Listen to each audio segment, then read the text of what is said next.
ആറന്മുളയിലേക്കാണ്. അവിടെ ജലഘോഷയാത്ര പുരോഗമിക്കുകയാണ്. അല്പസമയത്തിനകം 52 പള്ളിയോടങ്ങൾ പങ്കെടുക്കുന്ന മത്സര വള്ളംകളി ആരംഭിക്കും. വലിയ ആവേശത്തിലാണ് ആറന്മുള. ചരിത്രപ്രസിദ്ധമായ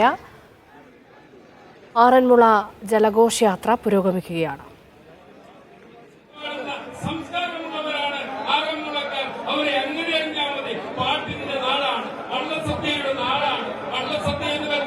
ലോകത്തിന്റെ ചരിത്രത്തിൽ തന്നെ 70 ദിവസത്തിലധികം നീണ്ടു നിൽക്കുന്ന വള്ളസദ്യ വിഭവസമൃദ്ധമായ സദ്യ വിളമ്പിക്കൊടുക്കുന്ന നാടാണ്. പാട്ടുപാടി ഉണ്ണുന്ന നാടാണ്. പാട്ടുപാടി എണ്ണം ചോദിക്കുന്ന നാടാണ്. പാട്ടിന്റെ സംസ്കാരം പുറപ്പെടുന്ന നാടാണ്.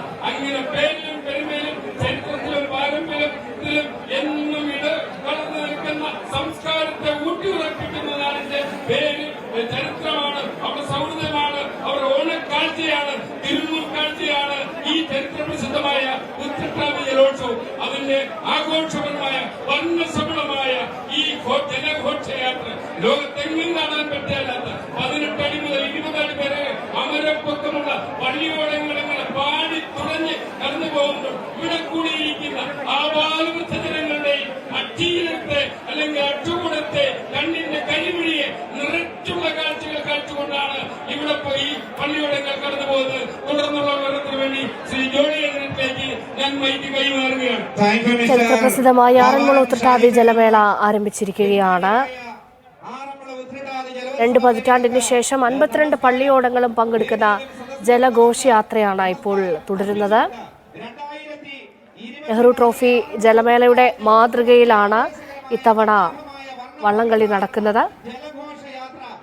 പത്തനംതിട്ട, ആലപ്പുഴ ജില്ലകളിലെ 52 കരകളെ പ്രതിദാനം ചെയ്ത 52 പള്ളിയോടങ്ങളാണ് ജലഘോഷയാത്രയിൽ പങ്കെടുക്കുന്നത്. 50 പള്ളിയോടങ്ങൾ മത്സര വള്ളംകളിയിലും പങ്കെടുക്കും. നിതിൻ തോമസ് ചേരുന്നു വിവരങ്ങൾ നൽകാൻ. നിതിൻ, ജലഘോഷയാത്ര പുരോഗമിക്കുകയാണോ?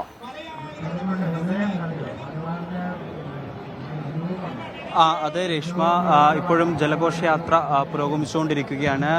മുമ്പ് ഞാൻ സൂചിപ്പിച്ചതുപോലെ തന്നെ 4 പള്ളിയോടങ്ങൾ വീതമാണ് ഈ പമ്പയാറിന്റെ ഓളങ്ങളിലൂടെ വഞ്ചിപ്പാട്ടിന്റെ അകമ്പടിയോട് കൂടിയിട്ട് തുഴഞ്ഞ് പൊക്കോണ്ടിരിക്കുന്നത്.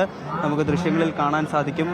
4 വീതമുള്ള പള്ളിയോടങ്ങൾ തുഴഞ്ഞു പൊക്കോണ്ടിരിക്കുകയാണ്. മൊത്തം 52 കരകളിൽ നിന്നും 52 പള്ളിയോടങ്ങളാണ് ഈ ജലഘോഷയാത്രയിൽ പങ്കെടുക്കുന്നത്. രേഷ്മ സൂചിപ്പിച്ചതുപോലെ തന്നെ കുറെ വർഷങ്ങൾക്ക് ശേഷമാണ് ഇപ്പോൾ 52 പള്ളിയോടങ്ങളും ഈ ജലഘോഷയാത്രയിൽ പങ്കെടുക്കുന്നത്. ഈ മുമ്പ് നമ്മൾ ഇതുമായിട്ട് ബന്ധപ്പെട്ട ആളുകൾ നമ്മളോട് പറഞ്ഞിരുന്നു, ഈ വർഷം 52 പള്ളിയോടങ്ങളെയും നമ്മുടെ ഈ ആറന്മുള പാർത്ഥസാരഥി ക്ഷേത്രത്തിൽ രജിസ്റ്റർ ചെയ്തിരിക്കുന്ന 52 പള്ളിയോടങ്ങൾക്കും ഈ വർഷം ജലഘോഷയാത്രയിൽ പങ്കെടുക്കണമെന്നുള്ളൊരു ആഗ്രഹം അറിയിച്ചിരുന്നുവെന്ന്. അതുപോലെ തന്നെ 52 പള്ളിയോടങ്ങളും പങ്കെടുക്കുന്ന ഒരു ജലഘോഷയാത്രയാണ് ഇവിടെ നമുക്ക് കാണാൻ സാധിക്കുന്നത്. സുരക്ഷാ ക്രമീകരണങ്ങളെല്ലാം തന്നെ മുമ്പ് തന്നെ ഒരുക്കി കഴിഞ്ഞിരുന്നു. അതുപോലെ തന്നെ വളരെയേറെ ചരിത്ര പ്രാധാന്യമുള്ള ഒരു ജലഘോഷയാത്ര അതിന്റെ ഒരു ആവേശത്തോടു കൂടി തന്നെ ഇവിടെ നടന്നുകൊണ്ടിരിക്കുകയാണ്. കേന്ദ്ര മന്ത്രിമാരും അതുപോലെ തന്നെ സംസ്ഥാന മന്ത്രിമാരും രാഷ്ട്രീയ, സാമൂഹിക, സാംസ്കാരിക രംഗത്തെ ഒട്ടനവധി പേർ ഇവിടേക്ക് എത്തിച്ചേർന്നുകൊണ്ടേയിരിക്കുകയാണ്.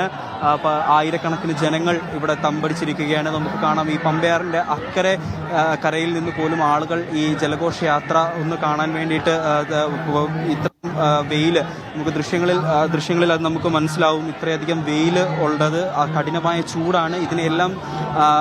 ഇതിനെല്ലാം അവർക്ക് ഇതൊന്നും ഒരു കാര്യമല്ല. ഞങ്ങൾക്ക് ഈ ജലഘോഷയാത്ര കണ്ടാൽ മതി എന്നുള്ള ഒരു രീതിക്ക് തന്നെ ഇവിടെ നിന്ന് കണ്ടുകൊണ്ടിരിക്കുകയാണ്.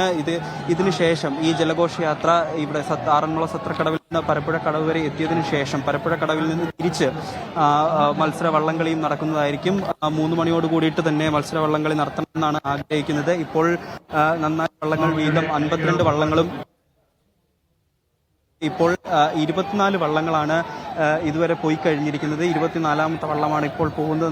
നമുക്ക് ദൃശ്യങ്ങളിൽ കാണാൻ സാധിക്കുന്നത്. ഇനി ബാക്കി വള്ളങ്ങളും കൂടെ ഈ ആറന്മുള സത്രക്കടവിന് സമീപത്തായിട്ട് അണിനിരന്ന് കഴിഞ്ഞിരിക്കുകയാണ്. അവർ ഇപ്പോൾ 4 വള്ളങ്ങൾ വീതമായിട്ട് ഇപ്പോൾ വീണ്ടും അവർ വന്നുകൊണ്ടിരിക്കും. അതിനുശേഷം 52 വള്ളങ്ങളും പരപ്പുഴ കടവിൽ എത്തിയതിനു ശേഷമായിരിക്കും മത്സരവള്ളംകളി നടക്കുക. മത്സരവള്ളംകളിയുടെ ഉദ്ഘാടനം മന്ത്രി മുഹമ്മദ് റിയാസ് ആയിരിക്കും നിർവഹിക്കുക. മന്ത്രി മുഹമ്മദ് റിയാസ് നിർവഹിക്കുന്നതോട് കൂടിയിട്ട് തന്നെ A, B ബാച്ചുകളായി തരം തിരിച്ചിരിക്കുന്ന തിരിച്ചിരിക്കുന്ന വള്ളങ്ങൾ എ ബാച്ചിൽ 35 വള്ളങ്ങളും അതുപോലെ തന്നെ ബി ബാച്ചിൽ 17 വള്ളങ്ങളുമാണ്. അതുകൂടാതെ ഒരു 3 വള്ളങ്ങൾ പങ്കെടുക്കില്ല എന്നും അറിയിച്ചിട്ടുണ്ട്.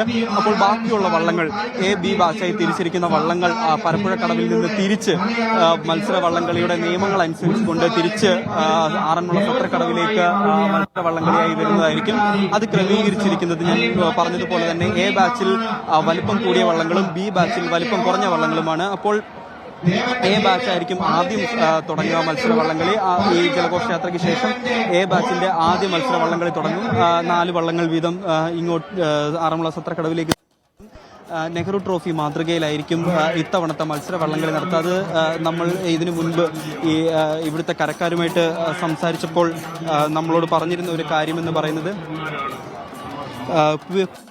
പുതുതലമുറയ്ക്ക് ഒരു ആവേശം കൂടി പകരാനായിട്ട് ഇതിൻ്റെ ഒരു ജലഘോഷയാത്ര ഇവർക്ക് വളരെയേറെ ആവേശകരമായ ഒരു കാര്യമാണെങ്കിലും പുതുതലമുറയ്ക്ക് ഒരു ആവേശം കൂടെ പകരാൻ വേണ്ടിയിട്ടാണ് ഈ നെഹ്റു ട്രോഫി മാതൃകയിൽ ഏറ്റവും കുറഞ്ഞ സമയത്തിനുള്ളിൽ എത്തുന്ന ആളുകളെ പങ്കെടുപ്പിച്ചുകൊണ്ട് സെമി ഫൈനൽ നടത്താതെ നേരിട്ട് ഫൈനൽ നടത്തി വിജയിയെ തിരഞ്ഞെടുക്കുന്ന ഒരു രീതിയിലേക്കും ഇവർ മാറ്റിയത്. രേഷ്മ,